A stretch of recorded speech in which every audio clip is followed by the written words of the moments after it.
अस्सलाम वालेकुम। सबसे पहले तो मैं आपको पाक रेल जंक्शन की तरफ से खुशामदीद कहता हूँ।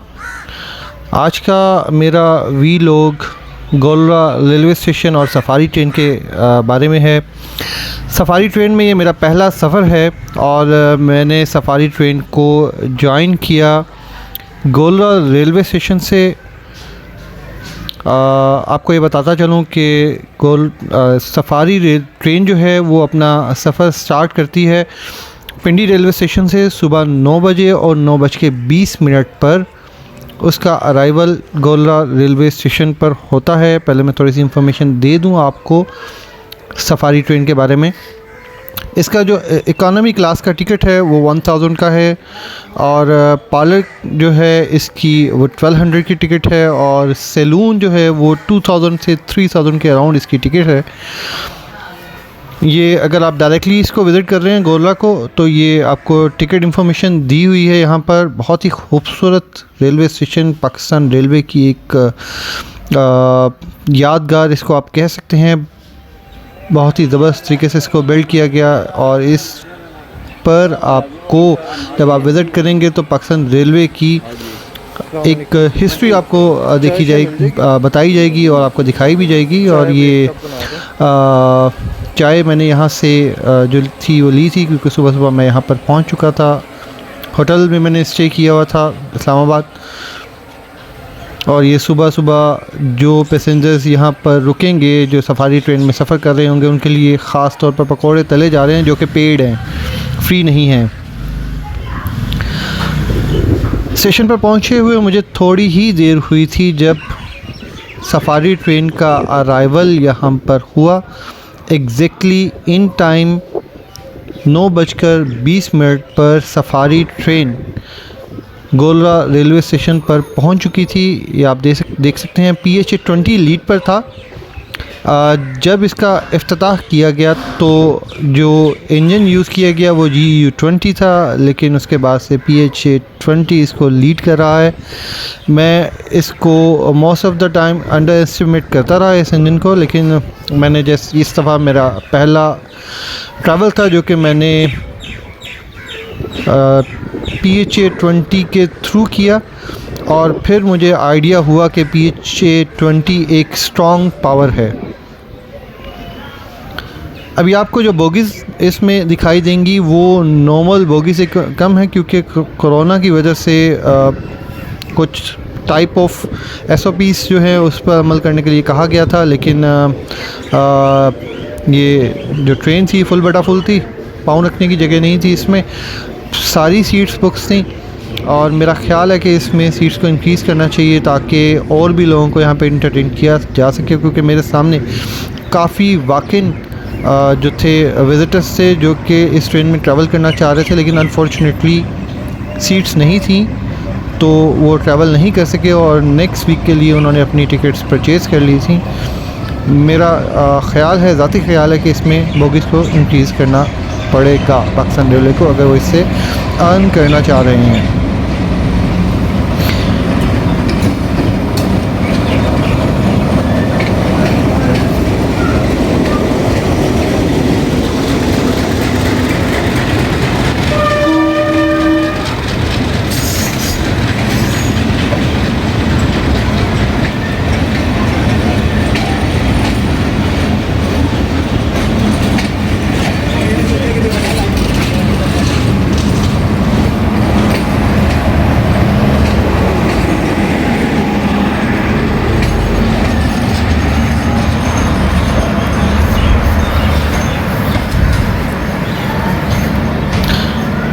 तो ये है सफ़ारी ट्रेन। आपने बोगीज़ को देखा, एक पार्लर कार थी, बाकी इकानमी और एक जिसमें जो थी पावर वैन लगी हुई थी।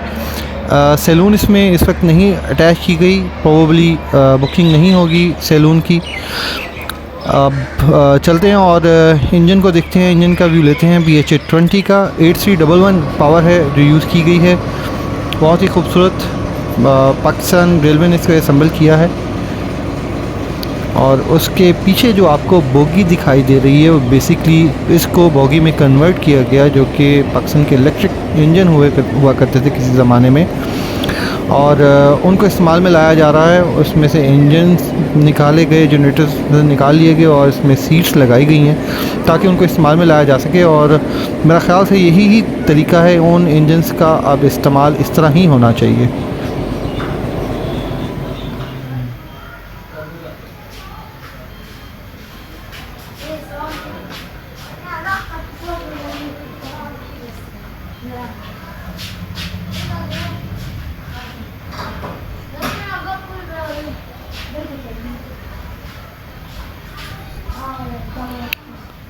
ये म्यूज़ियम नंबर 1 है और इसके बारे में हम स्टेशन मास्टर की ज़ुबानी ही सुनते हैं।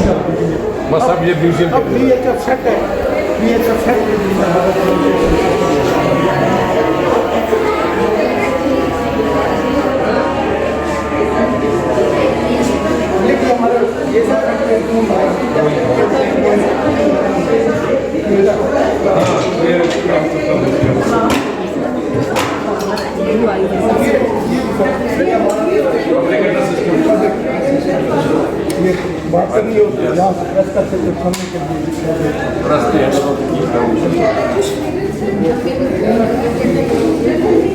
और ये सब डीसी टाइम है जो हमारी आजकल की जो सही है आपको दिखाएंगे हमारे पास सही तो उनके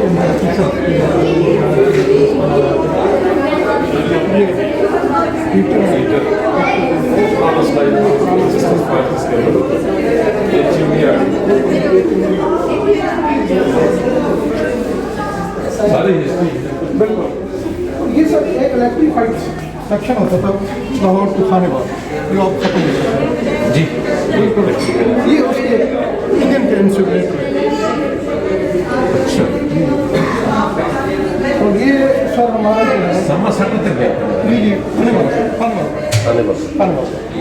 ये हमारे उस जमाने जो हमारे मेडिकल के सिविलाइज करने के लिए पानी को फर्स्ट ये हमारे कॉलेज का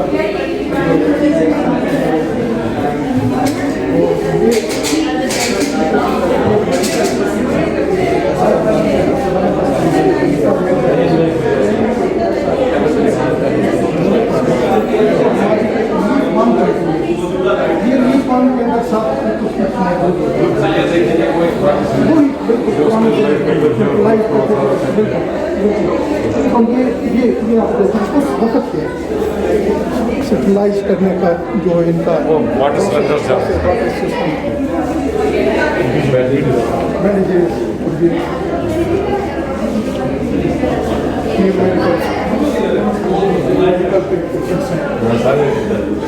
आजकल जो जीरा बाबू ये आजकल बेल स्टाफ को बुलाने के लिए बेल लगे उस जमाने में जिस जमाने में बिजली वगैरह नहीं होती सर अंदर ऑफिसर जो बैठा है उससे बाहर स्टाफ को बुलाना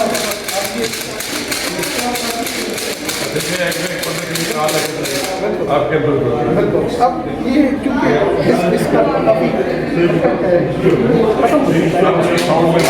साउंड जो है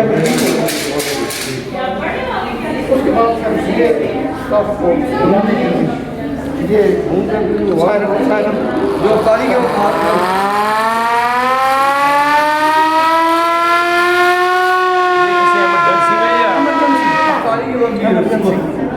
इमरजेंसी ये हमारा फर्स्ट एड बॉक्स है। आज भी हर स्टेशन पर हर ट्रेन गार्ड इंचार्ज के पास आज भी मौजूद है।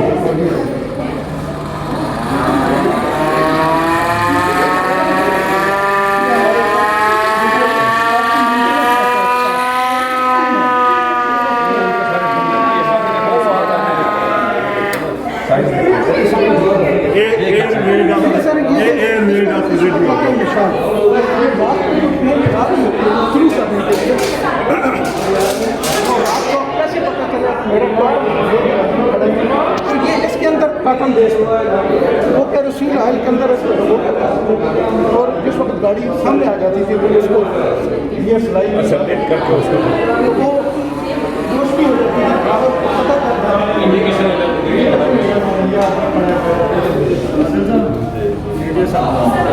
अच्छा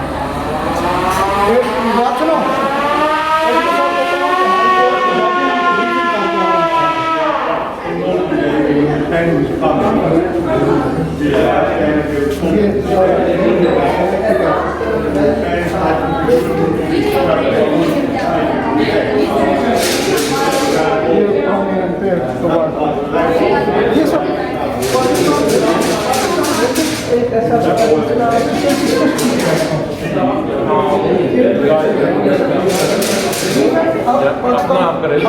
अपना हमारा रेलवे का अपना सिस्टम है सर। अब पाकिस्तान रेलवे पॉलिस हो गई है, 1984 से पहले वर्किंग गार्ड होती है, वो आपका अपना वो हमारे अपना सिक्योरिटी सिस्टम सारा हमारे 3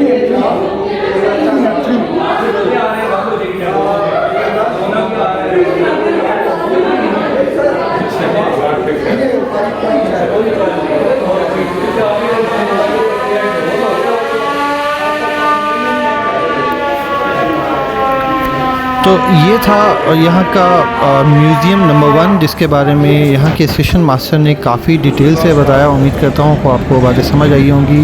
पुराने आलात जो कि किसी ज़माने में ब्रिटिश दौर में यूज़ होते थे और उसके बाद भी काफ़ी अर्से तक पाकिस्तान रेलवे इसको यूज़ करता रहा। अनफॉर्चुनेटली अभी भी हम कुछ ऐसी चीज़ें हैं जो कि ब्रिटिश दौर की ही यूज़ कर रहे हैं, वेयर एज इंडियन रेलवे जो है वो काफ़ी तरक्की कर चुका है हमारे मुकाबले में।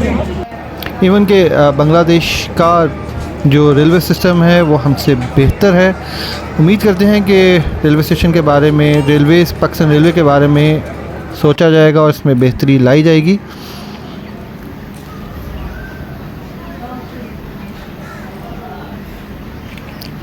और ये वो इंजन जो कि बरतानवी राज में इस्तेमाल किए जाते थे, अब यहाँ पे एज ए शो पीस के तौर पर खड़े हैं और बच्चे इस पर चढ़े हुए हैं, एंजॉय कर रहे हैं। सफारी ट्रेन के लिए वो यहाँ पर आए थे। एक चीज़ जो मैं आपको मज़ीद आपकी इंफॉर्मेशन में इजाफ़ा करता चलूँ, 9:20 पर जब ये ट्रेन यहाँ पर पहुँचती है तो गोलरा रेलवे स्टेशन पर जो इसका स्टे है वो तकरीबन 1 घंटा 10 मिनट का है। तो आपको यहाँ पे प्रॉपर टाइम दिया जाता है ताकि आपको यहाँ की हर चीज़ के बारे में बताया जा सके, जो कि एज ए म्यूज़ियम और एज ए शो पीस के तौर पे यहाँ पे रखी गई हैं और प्रॉपर इंफॉर्मेशन दी जा सके आपको। अभी हम लोग वहाँ पर कुछ चीज़ों को ही देख पाए थे कि जाफ़र एक्सप्रेस का वहाँ से टाइम हो चुका था। जाफ़र एक्सप्रेस जिसके बारे में मैं काफ़ी ज़्यादा वीडियोस अपलोड कर चुका हूँ, वीलॉग्स बना चुका हूँ उसके बारे में। जाफ़र एक्सप्रेस पाकिस्तान की वाहिद ट्रेन है जो कि चारों सूबे से होकर गुजरती है। KPK से अपना ट्रैवल स्टार्ट करती है और बलूचिस्तान में अपने ट्रैवल को इख्तिताम पजीर करती है। ZCU20 जो है वो लीड पर है। ZCU20 लाहौर जंक्शन तक जाफ़र एक्सप्रेस को लीड करेगा। उसके बाद GU20 वहाँ से लगाया जाएगा जो कि सिब्बी जंक्शन तक जाफ़र एक्सप्रेस को लीड करेगा। उसके बाद वहाँ से RG20 जाफ़र एक्सप्रेस को कोयटा तक लीड करता है।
ये थी जाफ़र एक्सप्रेस। चलें अब चलते हैं और म्यूज़ियम नंबर 2 का विज़िट करते हैं और उन बोगीज़ का जो कि कायद-ए-आज़म के ज़ेर इस्तेमाल रहीं। ये कायद-ए-आज़म का सैलून है, बुला लेना इनको। हेलो, ये कायद-ए-आज़म का सैलून है। यहाँ पे कायद-ए-आज़म सफ़र के दौरान उन्हें काम करने का तो वैसे ही शौक़ था कि ठीक है, वो अपनी मीटिंग करनी है दोस्तों के साथ, अपने बिजनेस वो करते हैं, नीचे सियासी जो मीटिंग है उसमें जो होते कर रहे होते हैं, ये उस वक्त की चीज़ें सारी बनी हुई है।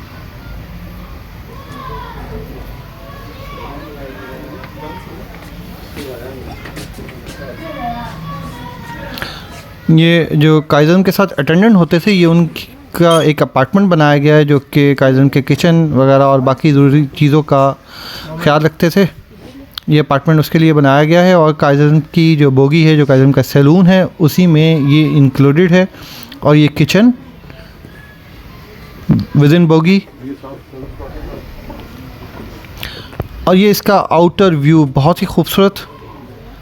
काइज़-ए-आज़म की जो क्लास थी उसके अकॉर्डिंगली ये बोगी उन्होंने रखी हुई है।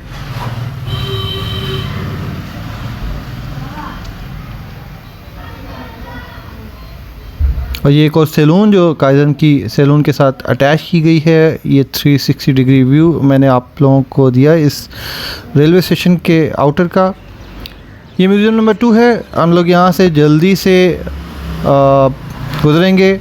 तकरीबन वही चीज़ें जो कि म्यूज़ियम नंबर 1 में रखी गई हैं, लेकिन ऑब्वियसली उस म्यूज़ियम से लेंस में ऑब्वियस में बड़ा है म्यूज़ियम, और कुछ चीज़ों का इजाफ़ा भी किया गया है। आप लोग इस रेलवे स्टेशन को ज़रूर विज़िट करें। और अगर आप सफारी ट्रेन से ट्रैवल नहीं भी करना चाहते तो मैं आपको रेकमेंड करूँगा कि गोलरा रेलवे स्टेशन को ज़रूर विज़िट करें, ताकि वहाँ पर पड़ी हुई तारीख़ी चीज़ों का आप लोग मुताला कर सकें और आप लोगों को उन चीज़ों के बारे में बताया जा सके। से आप लोगों की इंफॉर्मेशन में इजाफ़ा होगा। ऑल्दो कि हम लोगों ने कुछ ख़ास प्रोग्रेस नहीं किया, हम लोगों को तकरीबन 70 से 75 साल लग गए लाहौर से कराची जो ट्रैक है उसको डबल ट्रैक बनाते हुए, और अभी भी ट्रैक की कंडीशंस आप लोगों के सामने हैं। आए दिन एक्सीडेंट्स जो होते हैं आप लोगों के सामने हैं। एनीवेज, ये गोलरा रेलवे स्टेशन का म्यूज़ियम नंबर 2 है।